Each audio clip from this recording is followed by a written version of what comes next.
This land has been abandoned for over 40 years. No maintenance, no management, no nothing, just total wilderness. Today we're going to explore it, and I'm going to show you just how chaotic it is. By the end of the video, you'll have seen what I've seen, which is both the starting point and the vision for the future of Mindful Acres.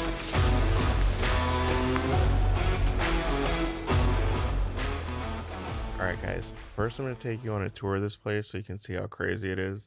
Then I'm going to tell you why I'm going off-grid in the first place. Then I'm going to tell you what Mindful Acres is going to become. You're not going to believe it.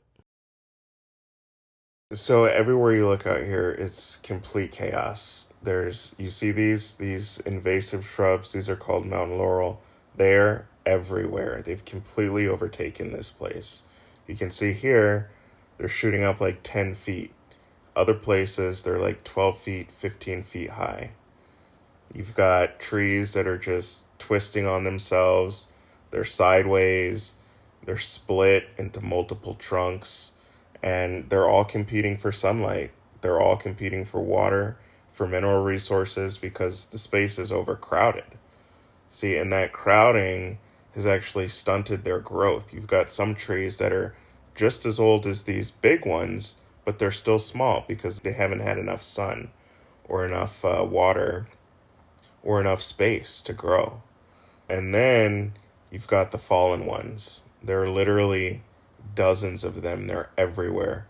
Some were blown over completely by storms. They've been uprooted. They've got these giant, like 10, 12, 15-foot root balls just sticking up in the air. Some of them were cracked in half. They're still hung up in the canopy, which is actually very, very dangerous because they could come down at any time.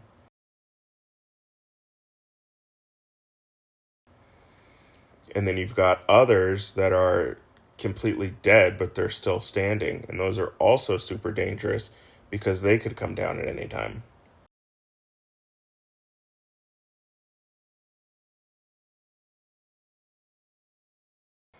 We found bottles out here with labels that I've confirmed go back to the 1980s, the late 80s. We found an 8-track, goes back even further. We found tires, the remnants of a car. We found the drive shaft recently, a suspension system, heavy, heavy, heavy metal. Even the remains of a structure. We've got its foundation, its concrete foundation, a bunch of siding, a bunch of roofing material, and it looks like this thing actually burned. Okay, so here you can see the southwest corner. It's foggy right now, but it actually gets very sunny over here.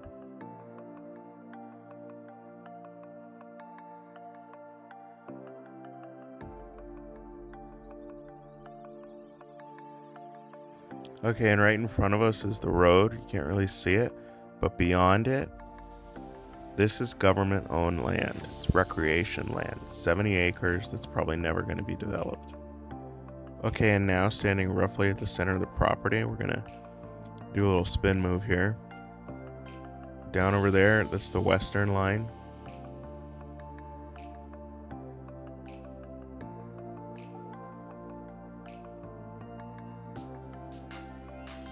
Turning south, see, look at that giant mountain laurel right there. Back there is the southern line, you can't see it. You can barely get to it. Now we're looking southeast. Southeast corner is right over there. More mountain laurel, look at all that. And back there is the eastern line, running north-south. Swinging around. Now we're back facing roughly north and the road. Okay, so now we've come a little bit further south, and I'm gonna pause it for you in just a second so you can hopefully see. This is where the property is sloped. You can see a slope running roughly from the northwest corner down to the southeast corner, and this is actually a land feature that I'm going to try and utilize in the design for the property. Get like some terracing going on. Okay, so now we're up close to the road here. There it is right there. Can't really see it though. And I just wanted to show you how many softwoods are over on this side. The eastern half of the property is full of softwoods. It's more moist over here because it's close to the wetland, which is on the neighbor's property on the east side. Over there, that's the Mountain Laurel that's in the center of the property that kind of creates this impassable region between the western and eastern halves of the property. Look at all these softwoods. Alright, so why are we even doing this in the first place? Okay, this is more than just a land project. It's a timely response to a society that's completely lost its way. I'm really hoping it's not too late.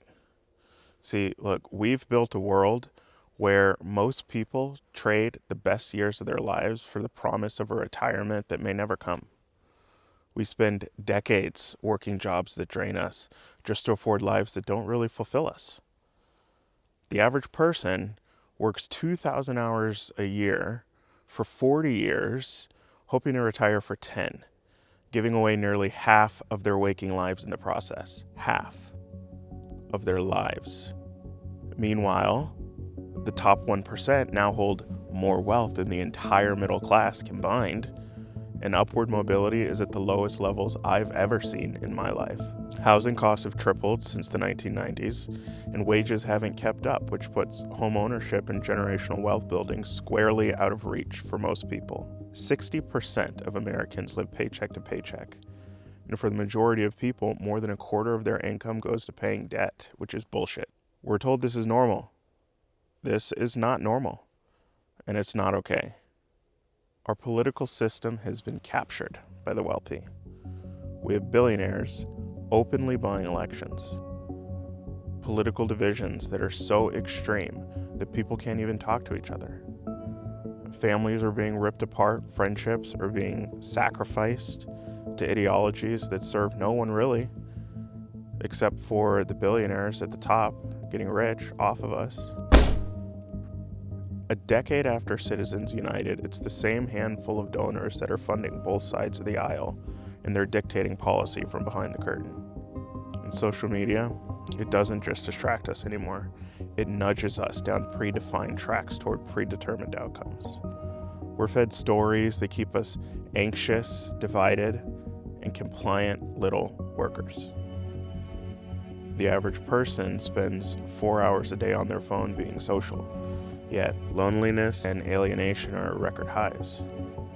Every swipe, every click, every hesitation of the thumb is recorded, studied, and sold. We're not the users. We're the product. And now we're about to unleash AI into a society that isn't ready for it. Those same elite forces are self-avowedly building machines to replace us. Not to free us, but to control us. AI isn't being used to elevate humanity. It's being used to consolidate control. We're working ourselves to death for comforts that keep us numb because we've mistaken convenience for freedom. We've mistaken consumption for joy. We've confused stimulation with connection, and productivity has replaced purpose. Now, obviously, I can't fix all that, but I can choose differently in my own life. I can build a place that works another way, a place that's healthier, that's autonomous, self-reliant, a place that's mindful. And so the vision is to turn these 3 acres of raw woodland into a small off-grid community that stands on its own 2 feet. But before a site plan can be developed, we have to become familiar with the land and its features in all seasons. We've got to note where the water flows, how the wind moves across the landscape, from which direction and how hard, where the sun actually feeds the ground and where it's currently permanently shady.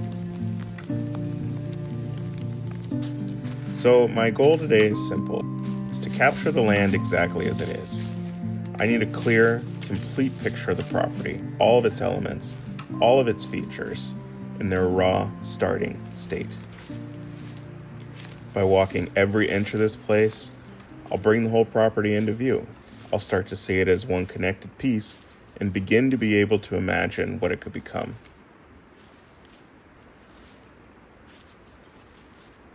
We're going to grow nutritious, full-flavored fruits and vegetables as distinct from the garbage you find in the grocery store that doesn't taste like anything and that has no nutrition because it's all been bred out by Monsanto and big agriculture. We're going to bring in small livestock. We're going to have crafts and artisanship. Think woodworking, welding, blacksmithing, leatherwork, candle making, soaps, natural skincare, essential oil distillation, tinctures, teas, salves, balms. Think fermentation products, a perfumery. We'll set aside spaces for mental, physical, emotional, spiritual exploration and healing. Think massage studios, a sound room, an outdoor yoga platform, a scent garden, meditation pods, a prayer walk, and of course, a wood-fired hot tub and sauna. Under beautifully timber-framed structures, we're going to study and learn about food as medicine and indigenous enslaved traditions, and about holistic health practices from the Far East that focus on prevention and cures rather than treatment of symptoms. We'll learn survival skills, first aid, self-defense, marksmanship, and more. But some of you might be wondering, is he crazy? Well, to be honest, probably. I mean, I'll admit it, this objectively sounds like a completely insane plan. We're talking millions of dollars of investment here, millions of dollars that I don't have. But that doesn't mean it can't be done. I will tell you what does scare me, though. The true scale of the project. I mean, it's massive. Then there's my lack of knowledge, know-how, experience. I've never logged a forest or cleared land like this before. There's the lack of tools. I don't have any of the equipment I'll need to move all these boulders. I have no idea how I'm going to clear out all these fallen trees or get the ones out of the canopy that are still stuck up there. There's the cost. I could hire a tree service to do this, but professional help isn't cheap. I could clear the land in one fell swoop, just clear cut it, but that would lose the character that I'm trying to preserve out here. How much is a chainsaw? How much is an excavator? How much is a trailer and a truck to haul that excavator? What's it going to cost to build here? How much will the main house cost? How much am I going to pay in permitting, attorney fees? What about bringing electricity out here? Digging a well? How much is it going to cost to get the utilities set up, the infrastructure? And then the feeling of overwhelm starts to set in. And then the self-doubt. What if you fail? What if you can't do this? And it's about then that I just have to pause, take a breath, and focus on the next step. And honestly, even though the project's massive, the more time I spend out here, the more I walk around and get familiar with the different parts of the property, like the northern strip along the road frontage, or the western strip just west of the driveway, or that southwest corner that's super sunny, or the center where there's this giant mountain laurel thicket.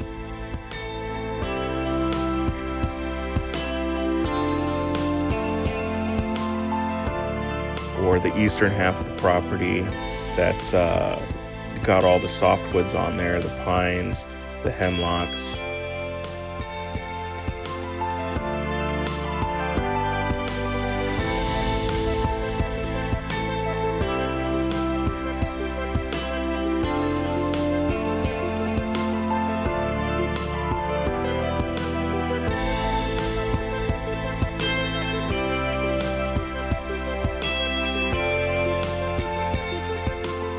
The more I walk around, the more I get familiar with this place, the smaller it seems. And honestly, the smaller the task at hand seems. The fears begin to give way to the excitement of the prospect of success. So after becoming familiar with the property, I'm ready to start. It's time to clear this land. It's time to move on. It's time to make progress. It's time to get going. It's time to develop the strategy, the business plan, the calendar for development. It's time to put a macro strategy in place and go.